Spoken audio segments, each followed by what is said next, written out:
Alô. Professor Renato Giannini, presidente da SBPC, meu parceiro aqui nesta organização. Ministro Paulo Alvim, uma honra, nosso ex-aluno como eu também. Cumprimento o professor reitor Marcos Davi, presidente da Andifes, com quem eu tenho a honra de dividir a diretoria da Andifes neste período.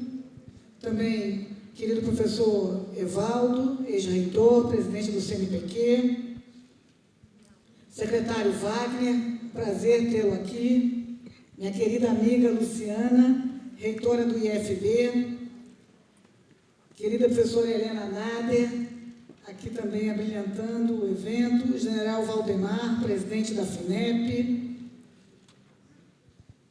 parceiro e também ex-aluno da UNB, presidente da FAP-DF, Marco Antônio, Paulo Pupim, do SEBRAE, querida Flávia Calé, que representa o futuro, aqui nós confiamos muito em vocês. Professor José Geraldo, ex-reitor da UNB, meu ex-chefe, uma honra tê-lo aqui, na sua pessoa, cumprimento os demais reitores e ex-reitores aqui presentes, nossa equipe também de administração superior, as meninas aqui da frente, decanas da UNB, os homenageados de hoje, todos os demais presentes e também aqueles que estão nos assistindo pelo YouTube. Um cumprimento especial aos estudantes de graduação e de pós-graduação do nosso país.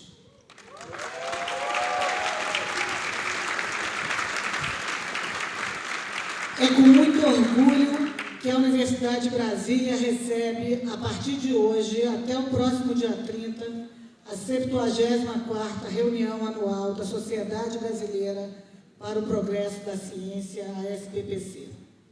No ano em que comemora 60 anos de existência, a UNB abre corações e mentes para o maior e mais importante encontro da comunidade de pesquisadores brasileiros. Darcy Ribeiro, que completaria 100 anos em outubro, e Anísio Teixeira sonharam com uma universidade ousada, diferente de tudo que existia no Brasil, capaz de dominar todo o saber humano e de colocá-lo a serviço do desenvolvimento nacional. A Universidade de Brasília deveria pensar o Brasil como problema. Podemos dizer hoje, com certeza, que a comunidade da UNB tem conseguido manter firmes os ideais vanguardistas da sua origem, mesmo tendo, como mostrou o vídeo, em alguns momentos que resistir aos que atacam a sua existência. Isso ocorreu na ditadura militar, quando perdemos quase todos os nossos professores e tivemos estudantes assassinados, como meu colega do curso de Geologia, Onestino Guimarães. E, felizmente, a resistência aos ataques se faz necessária de forma contundente ainda hoje. Nós resistimos, nos reerguemos, nos reinventamos, fomos pioneiros e inovamos na educação do nosso país. Pela nossa história, pelo que vivemos hoje e o que projetamos para o futuro, escolhemos o tema, atuante como sempre, necessária como nunca, para celebrar o 60º aniversário da Universidade de Brasília. Nos seus 60 anos, esta é a 4ª reunião anual da SBPC que a UNB cedia. A primeira foi em 1976, depois em 1987, com o tema O Futuro do Brasil Hoje. E a última, há 22 anos, em 2000, com o tema O Brasil na Sociedade do Conhecimento, Desafio para o Século XXI. Receber todos vocês na UNB mais uma vez este ano, e agora nos nossos 4 campi, é uma honra para toda a nossa comunidade universitária e certamente para todo o Distrito Federal. Esta é uma grande oportunidade para pensarmos e discutirmos a ciência brasileira e o futuro que queremos para o país, porque a situação não é boa. Com conforme podemos atestar, infelizmente, todos os dias. Há em curso um projeto sistemático de retirada da liberdade e de recursos das universidades e institutos federais, e de todo o aparato de ciência e tecnologia construído no Brasil desde a década de 1950. O Centro de Estudos Sou Ciência, da Universidade Federal de São Paulo, que completou um ano de existência recentemente, acaba de lançar um portal de financiamento da ciência e tecnologia e da educação superior pública, para compreender como se dá o financiamento da ciência no Brasil e projetar soluções. E o exemplo mais gritante da situação desoladora é o bloqueio dos recursos do FNDCT, o Fundo Nacional de Desenvolvimento Científico e Tecnológico, que, de acordo com o estudo, perdeu quase 35 bilhões de reais nos últimos 5 anos. A luta das entidades da comunidade científica, entre elas SBPC, ABC, CONIF e também a nossa associação Andifes, é pela recomposição total e ampliação dos recursos para as universidades e institutos federais e instituições de pesquisa. Precisamos de mais e não de muito menos. Em 2021, com forte atuação no Congresso Nacional da Comunidade Científica, conseguimos que os recursos do FNDCT não pudessem mais ser contingenciados. Ainda hoje, estamos tentando descontingenciar e liberar todos os recursos. Recentemente, conseguimos impedir a retirada de mais 2,5 bilhões do FNDCT. Eu tive a felicidade de coordenar o REUNE, Programa de Reestruturação e Expansão das Universidades Federais da UNB, de 2008 a 2011, nas gestões do saudoso reitor Roberto Aguiar e do reitor José Geraldo, que está aqui presente. O programa ampliou o acesso ao ensino superior público federal no Brasil e, consequentemente, ampliou a pós-graduação. Nossa dificuldade na época, o professor José Geraldo lembra bem, era dar conta de executar rapidamente os vultosos recursos que recebíamos. Nesses últimos 5 anos, infelizmente, os cortes abruptos que atingem diretamente o orçamento das universidades federais projetam um cenário desolador para as nossas instituições, que, junto com as universidades estaduais, são responsáveis por mais de 90% da produção científica do Brasil. Estamos nos afastando cada vez mais da meta 12 do Plano Nacional de Educação. É preciso dizer com todas as palavras: as decisões governamentais sobre o orçamento para a educação promovem um caos proposital, com a clara intenção de minar o ensino superior público, gratuito e democrático.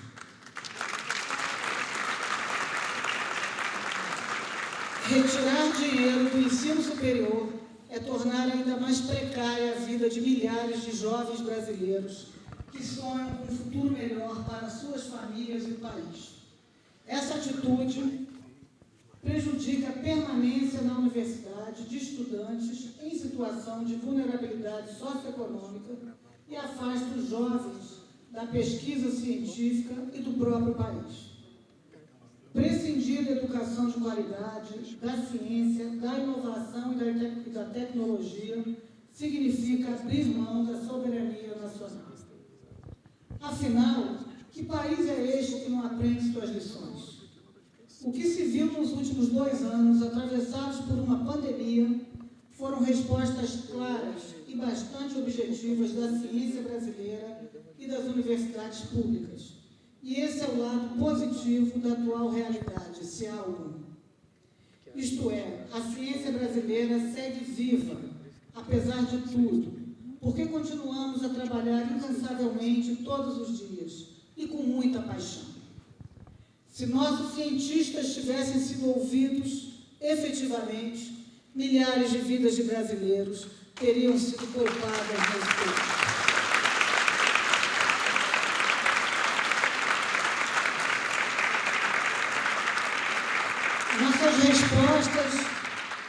Nossas respostas, nós, cientistas, entretanto, ainda são insuficientes diante de um mundo em constante ebulição e de um planeta em franca destruição pelo ser humano. Para corresponder aos anseios de um país sedento por progresso efetivo e para cuidarmos do nosso planeta, a pesquisa científica precisa de financiamento permanente e sempre em ascensão. Mas nós estamos aqui, nesta reunião da SBPC, para dizer não à situação em que nos encontramos e dizer sim a um futuro em que a ciência esteja na base das decisões governamentais.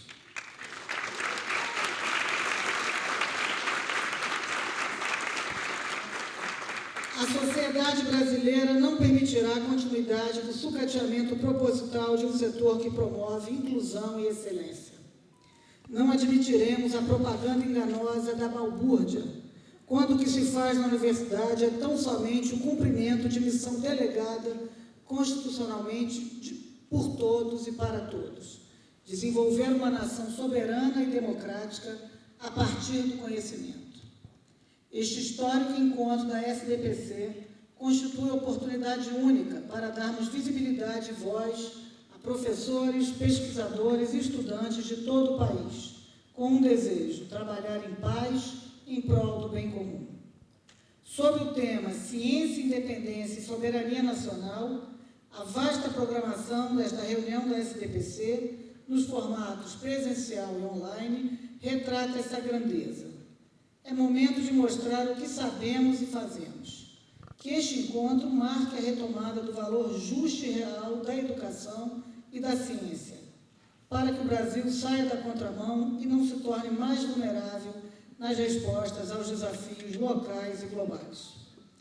Não há soberania sem uma educação comprometida com a democracia e com a nossa população e o planeta, e sem um aparato científico robusto.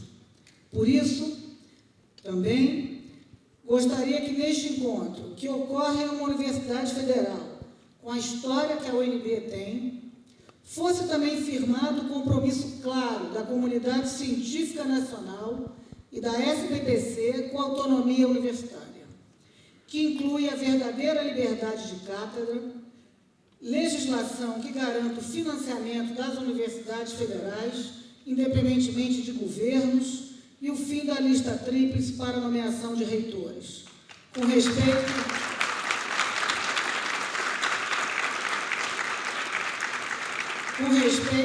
à escolha democrática das comunidades das nossas universidades. Estaremos juntos ao longo desta semana para mostrar a todo o Brasil e ao mundo que não apenas a UNB, mas todos os espaços públicos e privados onde florescem o conhecimento e o trabalho científico são necessários, como sempre foram, e devem continuar atuantes como nunca, para vislumbrarmos um país mais sábio, mais justo e mais democrático.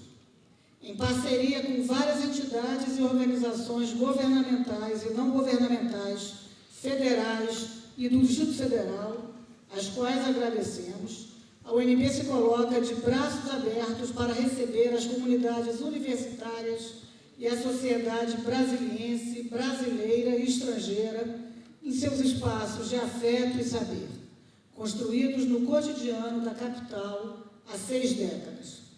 Agradeço a todos os docentes, técnicos, estudantes e demais trabalhadores que têm se dedicado arduamente para tornar este evento realidade. Agradeço a parceria da diretoria da SBPC. Um agradecimento especial à decana de Pesquisa e Inovação da UNB, professora Maria Emília Machado Teles Walter, que coordena as equipes da UNB e é responsável pela interlocução com a diretoria da SBPC, sempre com extrema competência e delicadeza, que são a sua marca. Mais do que nunca, nos próximos dias, a universidade é um lugar aberto, diverso e democrático. Sejam muito bem-vindas, sejam muito bem-vindos à Universidade de Brasília. Aproveitem cada momento desta grande e importante reunião. Contem conosco para o que precisarem. Um forte abraço.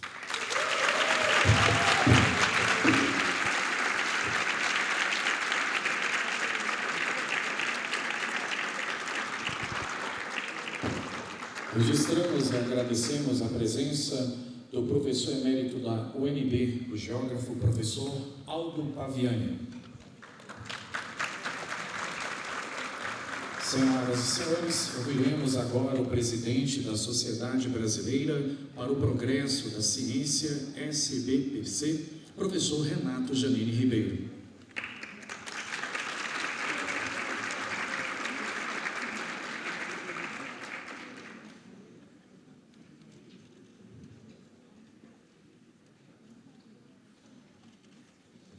Boa noite a todas e a todos.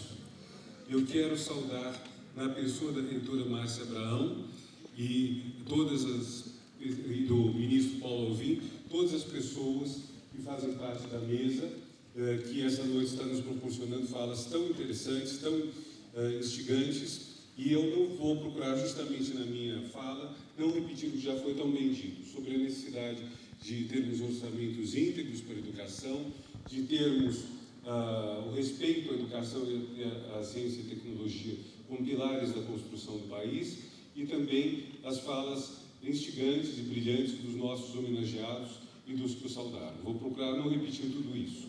Mas nós estamos muito orgulhosos de conseguir voltar ao presencial depois de 2 anos de pausa.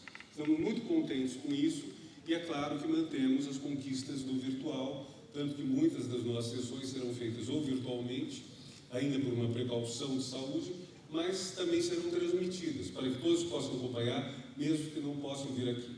Quero lembrar que nós chamamos de Festa da Ciência o nosso encontro. E esse termo tem tudo a ver com algo que, não sei quantos sabem, mas com o significado da palavra filosofia, que é a área a qual eu pertenço. Filosofia não surge como arrogância, mas surge como modéstia. A ideia dos primeiros filósofos, 7 sábios da Grécia, como às vezes são chamados, Tales de Mileto, Pitágoras, Heródoto, Parmênides e outros, Anaxímenes, Anaxágoras, a ideia deles é que eles não são donos da sabedoria, eles não são donos da sofia, eles são amigos da sabedoria. Então, eles são pessoas que procuram cultivar essa amizade. É isso que nós fazemos com a ciência. Nós não somos donos da ciência. Ninguém aqui é dono da verdade. Nenhum pesquisador, por brilhante que seja, pode ser dono da verdade, pode algar isso. A verdade está sempre temporária, sempre em si, porque pode mudar o conhecimento sobre ela e pode tudo isso trazer algo diferente. Mas, justamente por esse sentido sempre de progresso na ciência, de progresso da ciência, é que é tão importante a ciência para o desenvolvimento econômico e social. E esse é um ponto crucial para o Brasil hoje, uma grande lição, porque esses anos perdemos muito mais vidas do que teríamos perdido se o Brasil tivesse escutado a ciência, se o Brasil tivesse tomado os cuidados necessários para a proteção das pessoas, com distanciamento, máscara, que ainda são necessários. Quero lembrar que a Covid ainda está entre nós, está chegando a varíola dos macacos, temos uma guerra mundial, uma guerra de impacto mundial. Em suma, muitas coisas negativas estão somando. Se não tomarmos cuidado com isso, imaginem o que será termos 2 pandemias ao mesmo tempo, que é um risco não negligenciável. Então, por isso tudo a ciência é tão importante. E por isso também o Brasil esses anos deu uma lição da sociedade ao governo. Foi a sociedade que lutou pela vacinação, que maciçamente foi aos postos, numa proporção às vezes maior do que países europeus, mesmo quando o governo não dava devida importância à vacina ou a tudo isso. Eu quero começar pela prioridade 0 do Brasil hoje, que é a defesa da democracia. Lembremos que o nosso tema, que foi tão comentado pela mesa, ciências, independência e soberania nacional. Mas nós não temos soberania nacional hoje se não tivermos soberania popular. Soberania nacional e independência. O Brasil é um país independente, tem que conquistar. Isso é futuro, não é uma coisa dada no passado. Poucos países do mundo têm independência real. Mas a única legitimidade para a soberania nacional ou para a independência está quando todo o poder emana do povo e é exercido por ele ou em seu nome. De outro jeito, não tem.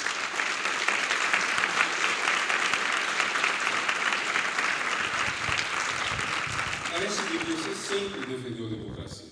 Assim foi na ditadura, quando nossas reuniões anuais eram um momento de respiro e de discussão de propostas para o Brasil, que foram sempre constituídas a partir do fim da ditadura, da Constituinte, para a qual a SBPC deu uma importante colaboração, e eu quero lembrar que amanhã relançaremos o livro sobre a SBPC Constituinte. Hoje, na Folha de São Paulo, saiu uma bela foto do nosso presidente de honra, Emílio Candotti, entregando ao presidente da Constituinte, Ulisses Guimarães, as contribuições da SBPC para a Constituição. E lá estão: educação, saúde, mas também a proposta, que é nossa também, que fazemos nossa, que está no artigo 3º, o Brasil quer ser uma sociedade justa, solidária, sem preconceitos e sem pobreza. Tudo isso é extremamente importante para o nosso futuro e tem que ser preservado. Os governos podem tentar isso de maneiras diferentes, uns de uma forma mais liberal, outra de uma forma mais socialista, mas de qualquer forma, esse projeto foi esculpido na pedra da Constituição pelos constituintes. Esse projeto tem que orientar a ação de qualquer governo, bem como está não só nos primeiros artigos da Constituição, direitos humanos, direitos sociais, direitos trabalhistas, mas que está nos últimos capítulos dela, onde por dezenas de artigos se enumera o que é fundamental para a educação, saúde, cultura, proteção dos indígenas, respeito aos quilombolas, respeito à mulher, enfim, uma quantidade grande de valores que nós fazemos nossos, que são da mais alta importância. A SBPC assim participou na luta pela democracia, na luta pela Constituinte, na luta pelo impeachment do primeiro presidente eleito após o longo eclipse democrático. Assim tem sido, assim é e assim será. Continuaremos lutando nessa direção. Por isso mesmo, damos nesta reunião ênfase especial à questão das eleições. Teremos sobre as urnas eletrônicas uma mesa, um livro que já está disponível para download gratuito na nossa página da internet, e teremos também um debate, e estamos disponibilizando na nossa página um abaixo-assinado que foi aprovado pela diretoria na sexta-feira, pelo Conselho da SBPC ontem, e que desde as 6 da tarde está na plataforma Challenge, que é um abaixo-assinado que eu vou dar leitura agora, e que vamos entregar ao Tribunal Superior Eleitoral e ao Supremo Tribunal Federal. Manifesto pelas eleições e pelas urnas eletrônicas. Eu convido todos a assinar.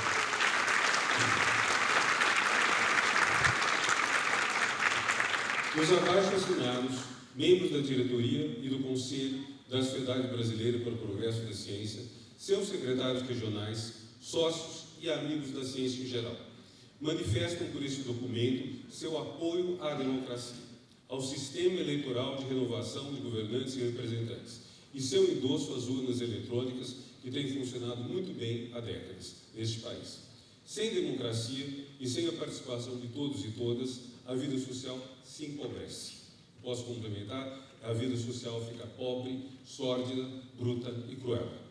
Por isso mesmo, repudiamos qualquer tentativa no sentido de violar a democracia ou de tumultuar o processo eleitoral, que deve ter continuidade no absoluto respeito à Constituição, às leis e à democracia, o que tanto custou em vidas e esforços ao povo brasileiro para ser instituído. Brasília, 24 de julho de 2022. Reitero, todos estão convidados.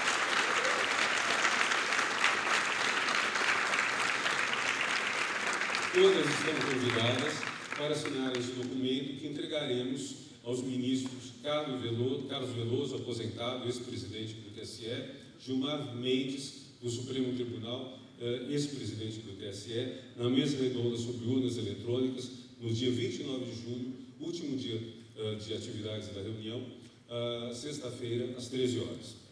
Bom, também devo lembrar, convidamos os 3 candidatos com maior intenção de votos a comparecerem aqui em datas diferentes. Então, até o momento, tivemos resposta positiva do candidato Ciro Gomes, resposta positiva, mas sem confirmação de data ainda, do candidato Luiz Inácio Lula da Silva, e ainda não temos resposta do candidato presidente Jair Bolsonaro. Mas o espaço está aberto para eles fazerem presentes aqui na reunião anual para que nós possamos entregar a eles os documentos que representam as propostas da SBPC e da comunidade científica brasileira para os próximos anos. Basicamente, como foi dito antes, muita ciência para a democracia. Nós não podemos ter democracia hoje sem ciência. Não podemos ter desenvolvimento econômico e social sem ciência, sem cultura, sem educação, sem saúde, sem desenvolvimento econômico e social, o qual necessita de inteligência evolutiva. Precisamos de conhecimento rigoroso. Por isso tudo, a inclusão social é uma premissa brasileira, que dê aos mais pobres, aos afrodescendentes, aos indígenas, às mulheres e pessoas com deficiência, absoluta igualdade com aqueles que têm mais direitos ao longo da vida.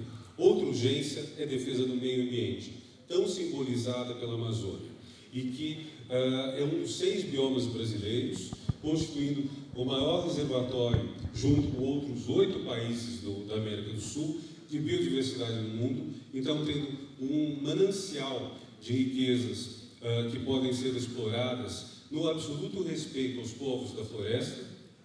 Lembro e vamos homenagear já o jornalista Tom Phillips e o sertanista Bruno Pereira. Isso é absolutamente importante, a gente preservar a nossa biodiversidade e entender que a floresta vale muito mais de pé do que derrubada.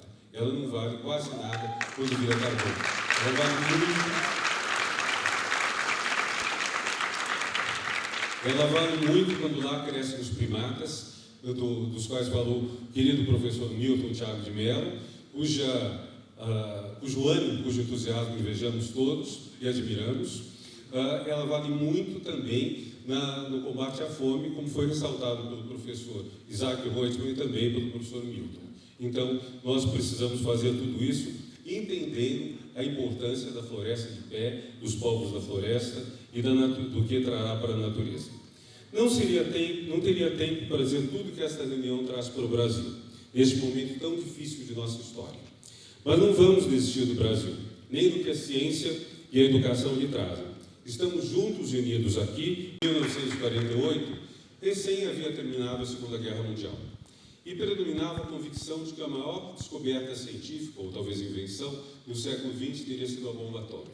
Durante muitos anos se pensou isso, e a associação entre os esforços bélicos, ou simplificando a guerra, e a ciência, foi muito forte no século XX. E continua presente. Vemos isso na guerra da Ucrânia. Temos a sorte de sermos parte do único continente no mundo, do único continente populoso no mundo, que não está devastado pela guerra.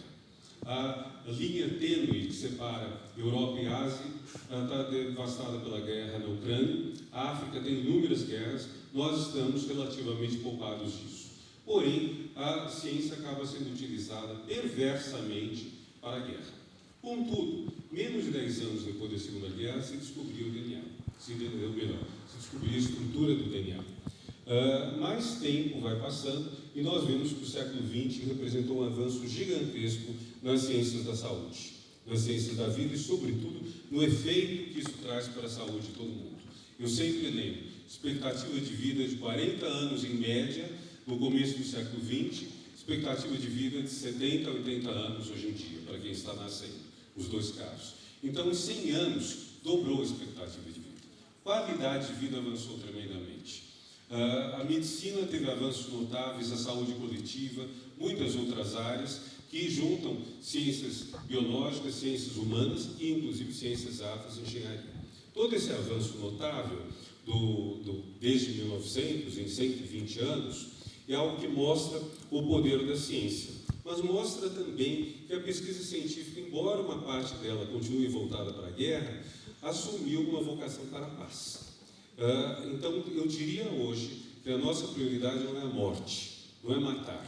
A nossa prioridade é a vida, é fazer a vida ser mais longa e ser melhor, ser mais positiva.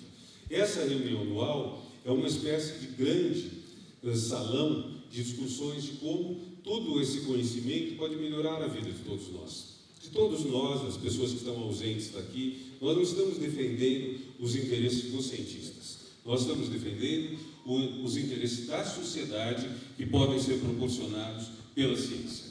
Eu quero ainda falar um pouquinho sobre as comemorações, sem ser muito redundante o que já foi dito sobre Darcy Ribeiro, a UNB, a Semana de Arte Moderna, eu vou falar um pouquinho só da independência. Nós vamos tratar da independência sobre dois focos. Um é o histórico, mostrar que a independência não foi de uma colônia portuguesa chamada Brasil, que virou um império chamado Brasil.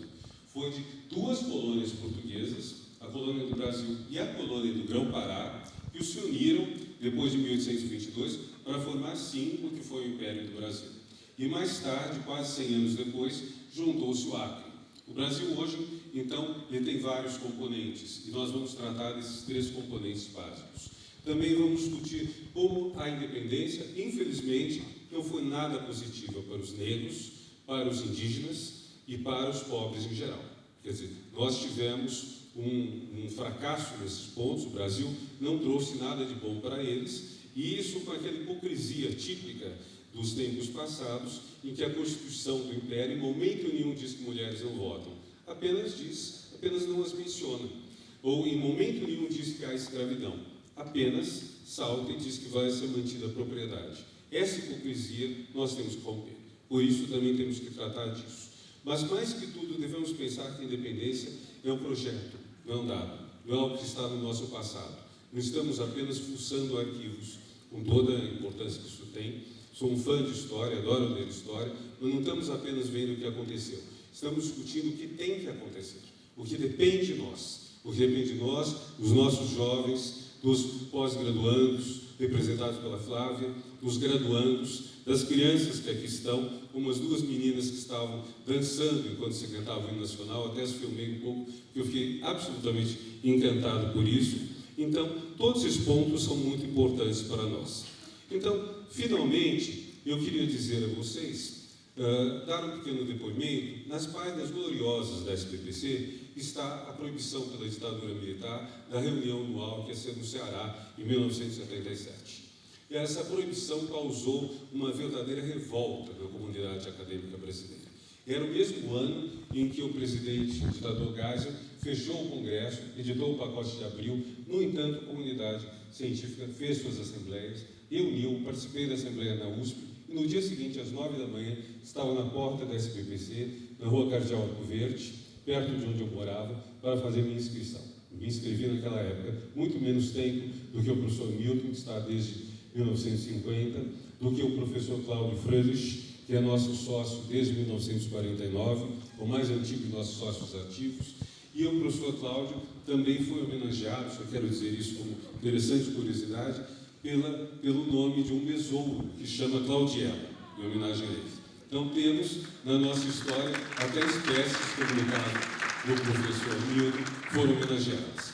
Mas a comunidade foi capaz de indignar-se, de manifestar, e graças ao cardeal Arnes, de fazer sua reunião anual na PUC e mais tarde no Ceará.